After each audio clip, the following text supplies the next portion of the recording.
One day the villagers caught a tiger by setting a trap, and placed him inside a cage. They placed the edge by the side of the road for the people to see the wicked tiger who had so far killed many cattle and children by suddenly attacking the villagers. The tiger was now in real problem. He was not given any food nor any drink.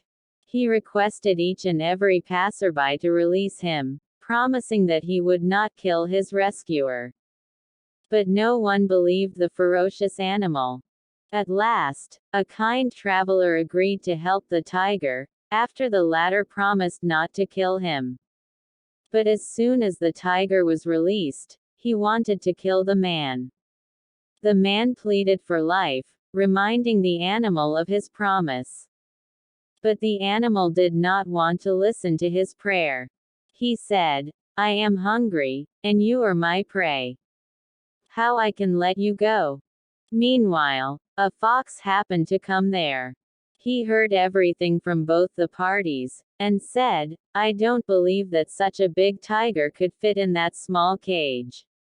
The tiger said, "Let me show how I was locked in the cage." So saying, he entered the cage.